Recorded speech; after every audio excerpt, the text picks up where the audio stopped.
اللہ تعالیٰ توبہ کرنے والے جوان کو یاد الہی میں بسر ہوتے ہیں۔ ایک روایت میں آتا ہے ان اللہ یحب الشاب التائب، اللہ تعالیٰ توبہ کرنے والے جوان کو پسند کرتا ہے، اس سے محبت کرتا ہے۔ تو وہ محبوب بارگاہ ہو جاتا ہے جو جوانی میں اللہ جل شانہ ہو کے حضور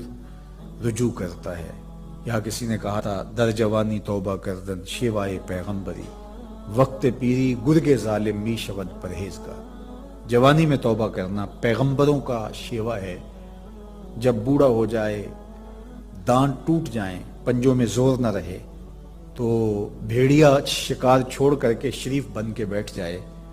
تو یہ تو اس کی مجبوری ہے۔ جوانی میں توبہ کرنا جب قوا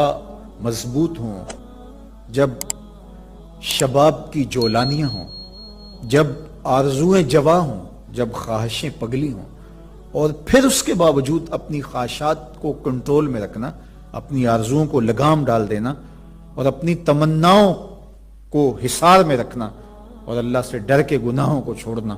اور اس کے حضور سجدہ ریزیاں، اس کے حضور خشوع و خضوع کے ساتھ زندگی کے لمحات بسر کرنا، یہ خوش نصیب لوگوں کا مقسوم ہوتا ہے۔ تو وہ جوان جس کی جوانی یاد الہی میں گزری، جس کی جوانی ذکر الہی میں گزری، مصلی پہ گزری، تہجد کے لمحات میں وہ اٹھ کے اللہ کے حضور دعائیں کرتا رہا، التجائیں کرتا رہا، وہ جوان قیامت کے کڑکتے اس ماحول میں اللہ کے عرش کے ٹھنڈے سائے تلے ہوگا۔ تیسرا شخص جس کو اللہ تعالیٰ قیامت کے دن اپنے عرش کا ٹھنڈا سایہ عطا کرے گا،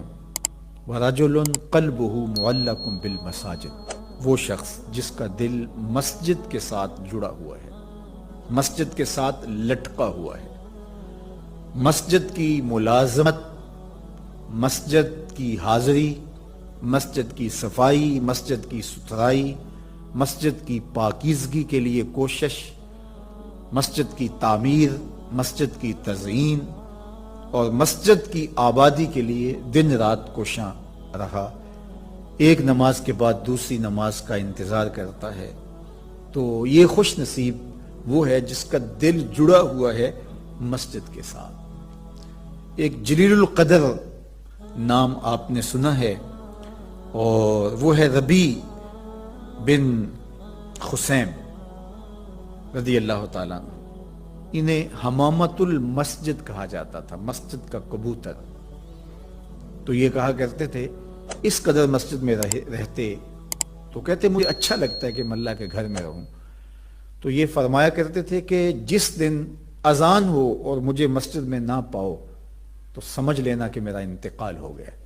یہ ہو نہیں سکتا کہ ندائے نماز ہو، اذان پکاری جائے اور مجھے آپ مسجد میں نہ دیکھو۔ تو مسجد کی حاضری یہ ان کا شعار حیات تھا، اس لیے ان کو حمامت المسجد، مسجد کا کبوتر کہا گیا۔ تو کتنے خوش نصیب لوگ ہیں جو مسجد سے جڑے ہوتے ہیں۔ فرمایا کچھ لوگ ہیں جو مسجد سے یوں جڑے ہوئے ہوتے ہیں جس طرح لکڑی میں کیل ٹھکا ہوتا ہے، تو چوب کے اندر جس طرح کیل جڑا ہوا ہوتا ہے، اسی طرح وہ مسجد کے ساتھ جڑے ہوئے ہوتے ہیں۔ تو کبھی وہ بیمار ہو جائیں اور وہ مسجد حاضر نہ ہو پائیں تو اللہ کے کچھ فرشتے ہیں جو ان کی عیادت کرنے کے لیے ان کے گھروں میں جاتے ہیں۔ یہ خوش نصیب لوگ ہیں جو مسجد کے ساتھ اپنے آپ کو وابستہ رکھتے ہیں۔ فرمایا انما یامر مساجد اللہ، اللہ کی مسجدوں کو بس وہی لوگ آباد کرتے ہیں من آمن باللہ والیوم الآخر، جو اللہ پر ایمان رکھتے ہیں اور پچھلے دن پر ایمان رکھتے ہیں۔ تو اللہ اور پچھلے دن پر، آخرت پر ایمان رکھنے والے مسجدوں کے ساتھ وابستہ رہتے ہیں، مسجدوں کے ساتھ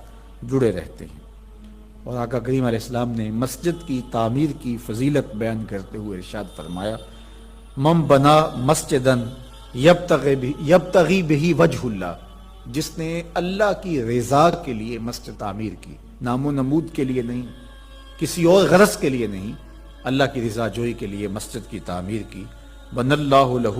مثلہ فی الجنہ، اللہ اس کے لیے جنت میں گھر بنائے گا۔ تو یہ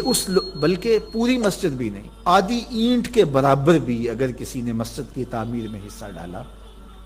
تو ایک جانور کے گھونسلے کے برابر بھی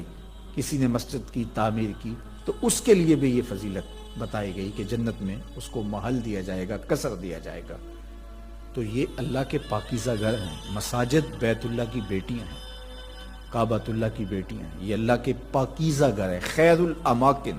بہترین جگہیں اس کائنات میں اللہ کے گھر مسجدیں، اور بدترین جگہیں بازار بتائی گئے ہیں، اور حکم دیا گیا ہے کہ بازار میں دیر سے جاؤ جلدی واپس آ جاؤ، اور مسجد میں جلدی آؤ دیر سے واپس جاؤ۔ تمہارے جو لمحے اللہ کے گھر میں گزریں گے وہ عبادت میں گزریں گے، وہ ذکر و فکر میں گزریں گے۔ تمہارے اٹھنے والے وہ قدم جو مسجد کی طرف اٹھتے ہیں وہ قیامت کے دن ظلمت سے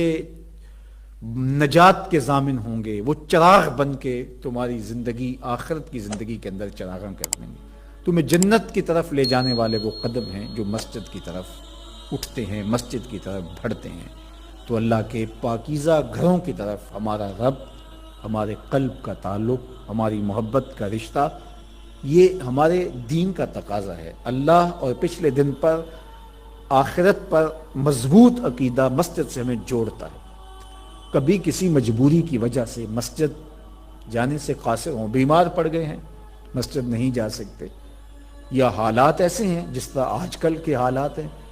کہ مسجد میں جانا کسی وجہ سے موقوف ہو گیا، تو مومن اس پر خوشی محسوس نہیں کرے گا۔ وہ بیماری کی وجہ سے یا کسی اور سبب سے مسجد نہیں جا پا رہا تو اس کا اندر بے چین ہوگا، اور وہ دعائیں کرے گا، مالک وہ لمحے آئیں کہ تیرے پاکیزہ گھر میں میری حاضری ہو، تیرے دربار میں حاضر ہوں، تیری چوکھٹ پہ جا کے سلامی پیش کروں، میری پیشانی تیرے حضور مسجد کے فرش کو چھوئے اور تیری بندگی کے ترانے گائے۔ تو وہ یہ آرزو کرے گا، اگرچہ شریعت اس کو رخصت بھی دیتی ہو لیکن پھر بھی اس کی تمنا تو ہوگی۔ وہ اس پر شکر نہیں بجا لائے گا، بغلے نہیں بجائے گا کہ چلو ایک بہانہ مل گیا، نہیں، بلکہ وہ اس پہ خوش نہیں ہوگا، الٹا اس کی طبیعت کے اندر ایک بے چینی اور اضطراب پیدا ہوگی، چونکہ وہ جڑا ہوا ہے، اس کا دل جڑا ہوا مسجد کے ساتھ۔ تو ایسا شخص جس کا دل مسجد کے ساتھ جڑا ہوا ہے، تو میرے اور آپ کے آقا و مولا نے فرمایا قیامت کے دن جب کوئی سایہ نہیں ہوگا، اللہ اس کو اپنے عرش اجتمع علیہ و تفرق علیہ۔ وہ شخص، وہ دو اشخاص جو محبت کرتے ہیں تو اللہ کے لیے، آپس میں جب ملتے ہیں تو اللہ کے لیے، جدا ہوتے ہیں تو اللہ کے لیے، یعنی ان کی محبت کسی دنیاوی منفعت کے لیے نہیں، کسی ذاتی غرض کے لیے نہیں، محض دوستیاں پیدا ہو جاتی ہیں اور ایک دوسرے کو